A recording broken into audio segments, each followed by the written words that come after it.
Hi, I wanted to talk to you today about bath time.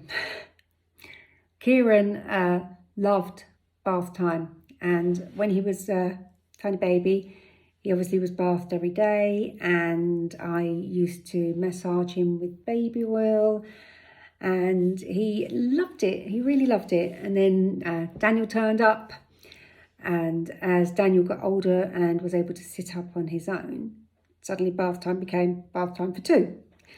That's pretty normal, isn't it? I know I certainly popped in the bath with all of my siblings. So Kieran loved bath time and Daniel loved bath time, and there were toys in there and bubbles in there, and it was always really a lovely experience for both of them, until one day it wasn't. And I don't know why. Kieran was 3 and I couldn't get him in the bath. He was like an ironing board, stretched out, and he was screaming. And I was trying to lift him into the bath, same bath he'd been in for, well, a very long time, considering he was only 3. And he always bathed with Daniel, so there was nothing new, nothing had changed. He was just completely distressed about getting in the bath. No idea why. We really have no idea why. And I wanted him to have a bath. I don't suppose it's overly important whether he has a bath or whether he has a wash, as long as he's clean. But it was something that he'd enjoyed so much, that they both enjoyed so much, that, you know, it's an activity they did together. And there weren't that many of them over the years, so we certainly wouldn't want to lose one. And getting him back in the bath was a problem. So I did have a chat with a couple of healthcare professionals who were involved in our life at the time, and nobody had any real ideas. So I thought to myself, well, what can we do? And what I did, and it took months, absolute months. I had his favourite toys that he would play with in the bath, outside of the bathroom, outside the bathroom door. And I had Daniel in the bath playing with his toys. Kieran was 3, Daniel was 2. And so Kieran could hear Daniel playing and having fun and enjoying the bath while he sat outside the bathroom with his bath toys, playing with them. And then I gradually, day by day, lined the toys up from the bathroom door up as far as the bath. And honestly, it did take a really long time. We would gradually move it so that the line of toys got closer to the bath and further away from the door, to the point that he was sitting next to the bath with his bath toys, with Daniel having the bath and making all the right noises as a 2-year-old would make in the bath. And I very gradually began to put some of Kieran's toys in the bath. So he had some next to the bath that he would play with, and some of them in the bath. And obviously he was 3, so he could stand up and see over the edge of the bath. He could see his toys were in the bath, and I would talk about toys having a nice bath and Daniel having a nice bath. At this point, this was before I'd been told that he didn't really understand language, and I hadn't reduced my language for him. I've talked about that in another video about his level of understanding.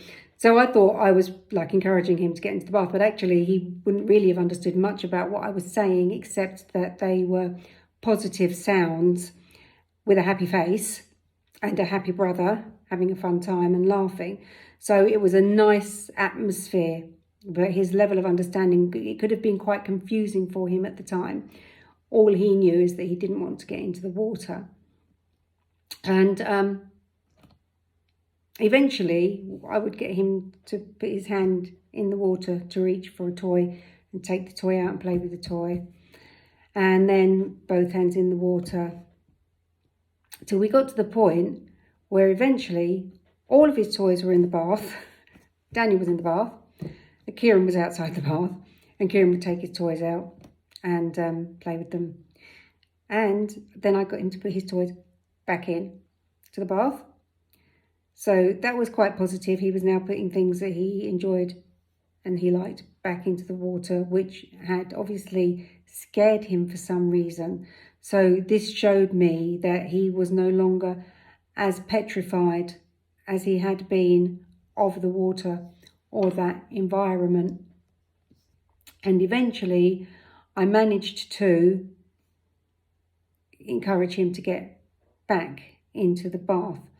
The first time I put him in the bath after his, complete distress, I didn't have any water in there, just the toys, and I didn't have Daniel in there because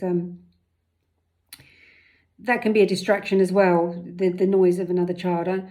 And he would just like sit in the bath then with the toy, no water. But we got it to the point where he got into the bath, and what he did, he was 3, but he climbed in independently. I helped him, but I didn't hover him over the bath. I didn't force him back into the water before he was ready. He made that decision himself. So it took months. Really, it took a really long time. It took a long time of him being outside of the bathroom, working his way back into the bathroom with his toys, and back into the bath. But it worked.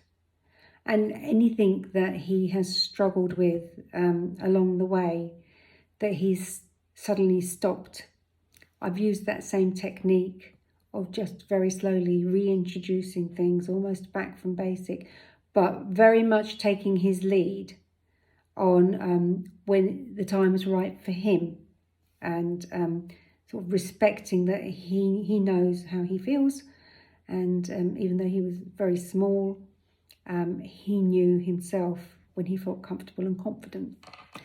So if you have any of those type of issues with your children, just be patient, all things in time.